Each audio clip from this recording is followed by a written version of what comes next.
temas que vamos a estar tratando esta noche en Día Cero. Una noche intensa nos espera, me parece, muchachos. ¿Y qué les parece si la arrancamos? Sí. Y tenemos un desafío muy importante con el ex ministro de Economía, ¿no? Que siempre es interesante escucharlo, pero el poder de síntesis, hay que apelar al poder de síntesis. Efectivamente, somos 3 entrevistadores y queremos preguntar los 3, así que vamos a ver si logramos que conteste más o menos cortito. Vamos para allá con Axel Kicillof, el ex ministro de Economía. Gracias, Axel, por estar hoy en Día Cero. Buenas noches. ¿Cómo me marcaron la cancha? ¿Viste ahí un poquito? Sí. Para empezar... Te amonestamos, ¿viste? Sí. Para que juegues condicionado. Entra acondicionado a la cancha, es el objetivo. La guerra preventiva. Claro, sí. Esa doctrina aplicamos. Axel, Sí, como para arrancar, de ¿qué sensaciones te generan el foro de inversión y negocios? ¿Te da un poquito de envidia tener tanto inversor a mano, con ganas tal vez de apostar por la Argentina? No, justo a mí me tocó recorrer foros así, internacionales. Un foro parecido creo que habían hecho en Nigeria, en países muy peculiares, con esta idea de traer una cosa como Davos a algún país que anda muy sediento de empresario internacional. Yo vi un par de cosas. Lo vi a buena parte del gobierno, que era muy difícil distinguir entre empresario y ministro, porque muchos de los ministros son empresarios, con lo cual me parece que estaban un poco en su salsa, como también se lo vio en la sociedad rural. No vi pymes, no vi laburantes. Me parece un enfoque. Uno puede decir, claro, se estaban ocupando de eso, pero a unas cuadras estaban los productores con un problema grave, como ya pasó cuando tiraron las manzanas, ahora estaban regalando verduras, porque no les da la rentabilidad. Bueno, desde el gobierno dijeron que no pidieron ninguna entrevista, digo que esta gente como que se mandó directamente, ¿no? a manifestarse. No lo sé y... Yo tampoco, es lo que dicen ellos. Y no... El punto creo que central es que estuvimos viviendo en estos 9 meses cosas que no habían pasado en los últimos 12 años, de muchos tipos. Podríamos hablar de los que ven algunas cosas bien. Yo te digo algunas cosas que veo también. Las 5 CGT reclamándole al gobierno. Tampoco seguramente le habían pedido suficiente entrevista, pues siguen reclamándole. Que reabra las paritarias el gobierno. Macri vetó una ley antidespidos, diciendo que no había despidos, así que no valía la pena una ley antidespidos. Yo lo tuve y vos estabas ahí en el Congreso. Estaban los ministros diciendo, no hay un solo despido en la Argentina, me lo dijeron a mí en la cara. El otro día vino el ministro de Trabajo y dijo, sí, hay 120.000 despidos. Pero ya la ley antidespidos no existe más. O sea que yo creo que todos los universitarios juntos, todos los laburantes juntos, hay sectores que no están de fiesta y no están en fiesta de gala brindando. Si vos me preguntás, esto del foro de Davos, bueno, que venga inversión es bueno, ¿cómo va a ser malo? El problema es que si uno va a ver cómo está la industria hoy, cómo está el consumo hoy, no se sabe bien en dónde van a invertir. Por lo menos para producir, para que compramos nosotros, no vale la pena porque tenemos a toda la industria con las máquinas sin usar. Y eso son datos objetivos. Entonces yo lo que quiero decir es que nos bajaron el salario 10 puntos, lo reconoce todo el mundo, inflación de 40, paritaria de 30, por decir más o menos. Perdimos 10 puntos de salario todos, la gente no llega a fin de mes. O sea que las inversiones irán para exportar, irán para extraer recursos naturales, es decir que son determinados sectores, yo veía hoy un poco, donde buscan inversiones, que puede ser que sean más rentables porque le han perdonado los impuestos a las mineras, a las petroleras, a la cerealera. Bueno, esos sectores puede ser que anden bien, pero son un pedacito muy chico de la economía argentina y la que menos empleo crea. Ahora, vos recién hablabas del consumo. Ustedes, cuando estaban en el gobierno, tenían una clara política de fomento del consumo. Era empleo más consumo, lo que ustedes siempre enunciaban como política central económica. Cuando ustedes fomentaron tanto el consumo, ¿crees que descuidaron la inversión o el fomento de la inversión? Mira, si uno mira los números objetivos de inversión, que no están cuestionados, que de hecho los revisaron y siguen dando igual, estábamos en más o menos un 20% de inversión sobre producto, que es más alto que Brasil y que es más alto que toda la década del 90, por ejemplo. Porque, ¿qué digo yo? Esa es mi teoría económica, se vio en la práctica también, ¿no? Que si vos fomentás el consumo, se generan negocios. Todo el mundo conoce lo que pasó estos años con nuevos emprendimientos, nuevos productores para el mercado interno. No es verdad que si vos haces consumo no hay inversión. Yo entiendo que justamente cuando la gente compra, el empresario invierte, porque si no, ¿para qué va a invertir? Entonces yo no creo que estén desdoblados. Si hay un problema, si vos matás el consumo, el que viene a invertir para llevarse cosas, porque acá adentro nadie las puede consumir. Entonces yo no creo que lo hayamos descuidado. Si es otra teoría económica, otro modelo económico, no me quiero poner muy ni conceptual ni largo porque me han amonestado preventivamente, pero podríamos hablar un largo rato de por qué para mí la teoría del derrame es darle mucha plata a los ricos, esperando que inviertan y eso eventualmente dé laburo. Y te pasa, los sectores esos, los extractivos, los primarios, y mucho laburo no dan. Puede ser que el Producto Bruto el año que viene crezca, están diciendo que va a crecer, muchas consultoras privadas, puede ser, pero en base a minería, en base a agricultura, digamos, y no agricultura de las economías regionales, sino agricultura de la pampa húmeda, o sea, soja, básicamente. Mariana. Ahora, la sensación de la mayoría de los empresarios ahí en el foro era como una suerte de liberación. Bueno, nos liberamos del kirchnerismo de alguna manera. ¿Vos cómo lo tomás a eso? Porque tenían bastantes restricciones, como remitir utilidades, digo. Sí. En función de eso, ¿hacés una autocrítica de quizás podrían haber aflojado un poco con algunas cosas? No, es una mirada interesante. Yo la verdad que durante toda mi gestión de viceministro y de ministro hablé muchísimo con los empresarios. Se sabe, teníamos reuniones privadas con la gente de la UIA, con los que no nos querían, con los que nos querían. Sí es cierto que nosotros, ante una crisis económica mundial que viene desde 2008, pero que el año pasado se hizo más complicada para países como el nuestro, porque cayó el precio de nuestras exportaciones, bueno, se complicó.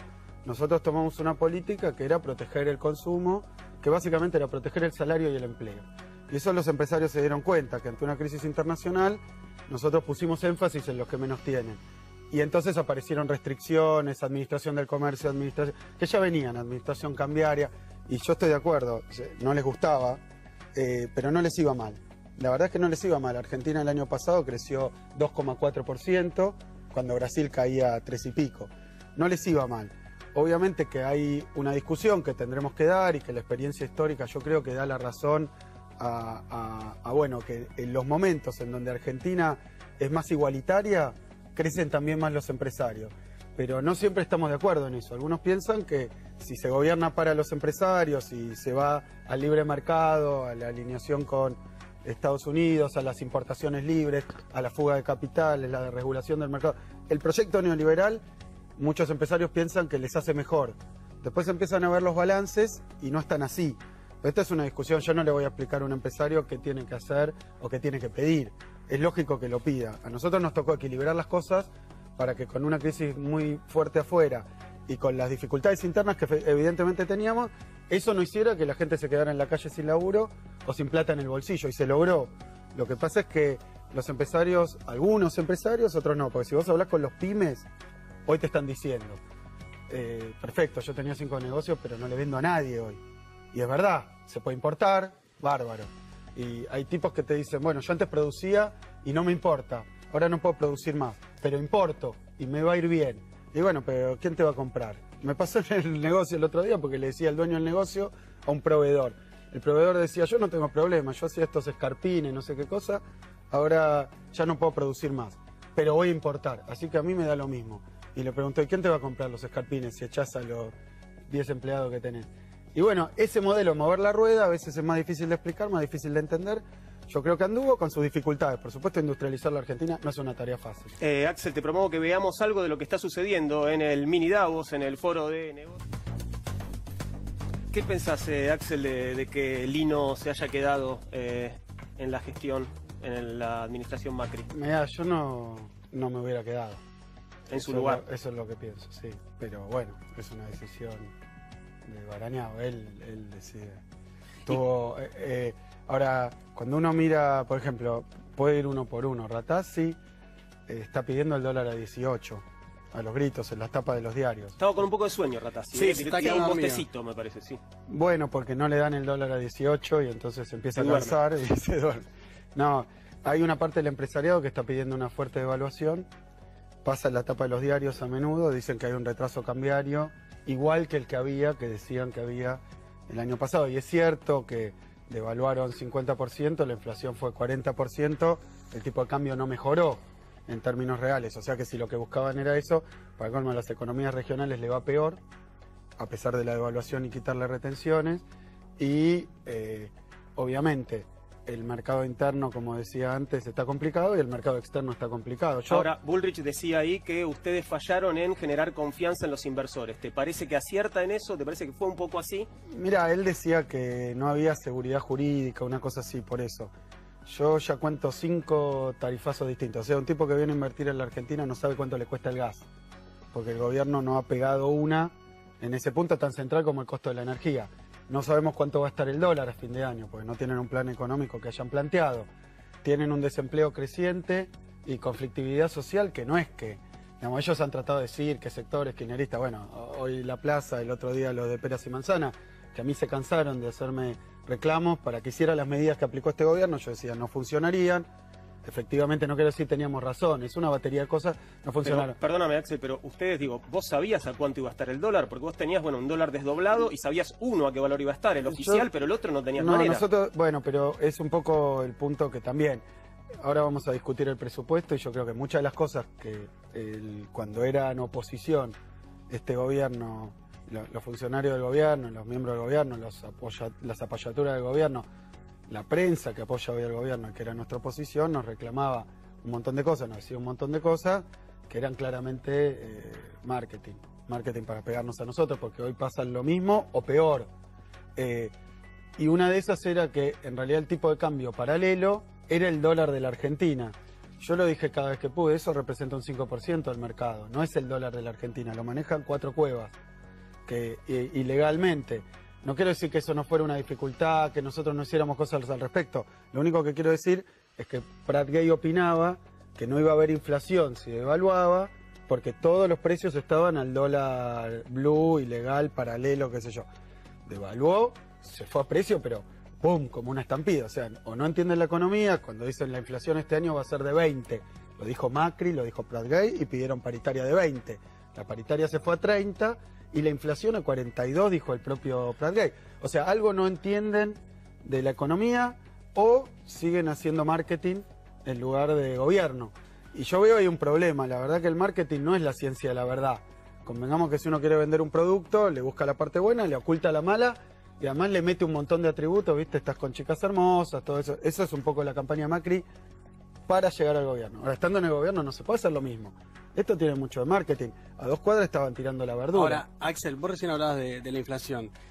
Algo que a ustedes les costó mucho y que no pudieron controlar fue la inflación. No solamente en tu gestión, sino en las anteriores que te precedieron durante el kirchnerismo. Mira, ahí... Llegó a haber más de 30% de inflación. El punto, lo que yo te quiero decir, porque ahora de nuevo hay una discusión. Ustedes vieron el índice de inflación que publicaron como vos en platillo.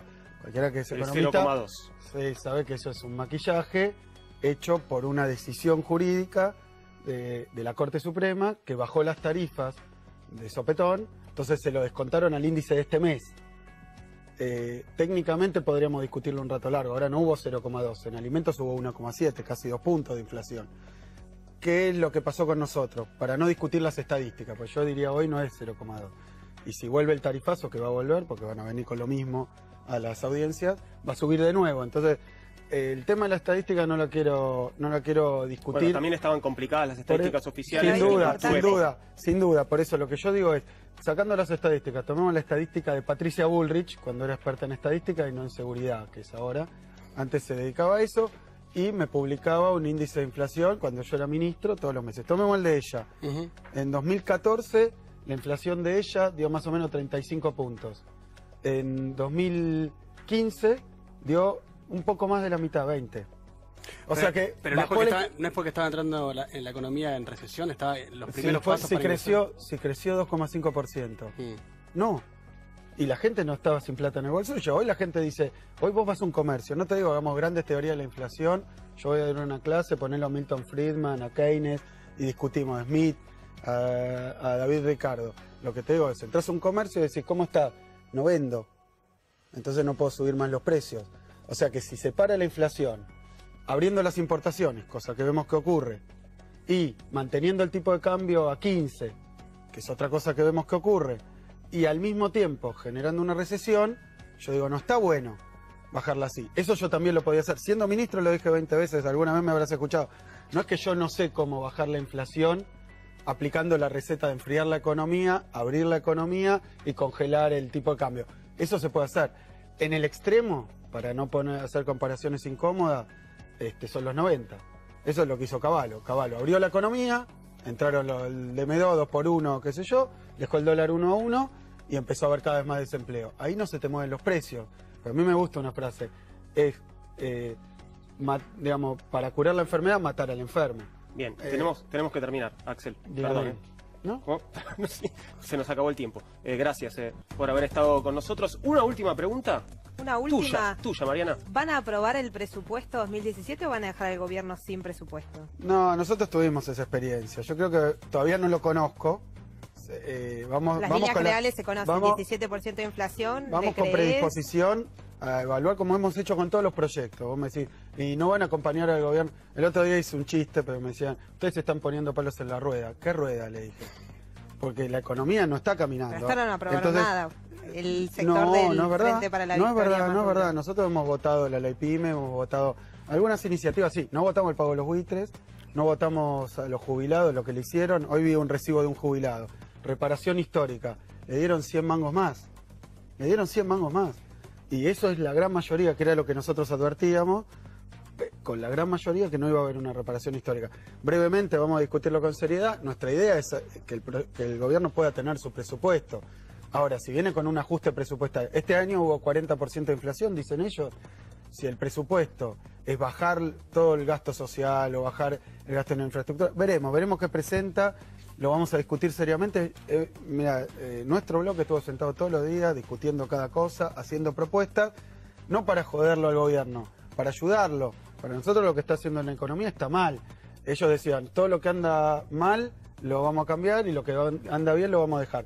Lo que anda mal lo empeoraron. Lo que andaba mal en nuestro gobierno y lo que andaba bien lo destruyeron. Entonces, eso no le hace un favor a nadie, no hace un favor a la gente. Yo digo, piensen en la gente, un poquito, dejen de pensar en el cóctel, en los ricos, en los empresarios extranjeros, que está muy bien, pero piensen más en la gente, piensen en los barrios, piensen en la situación de inseguridad que hay, que tiene que ver también con la situación social, también. Axel, gracias por todo. Gracias a ustedes. Y gracias por haber sido breve en las respuestas. Sirvió el condicionamiento. Funcionó realmente.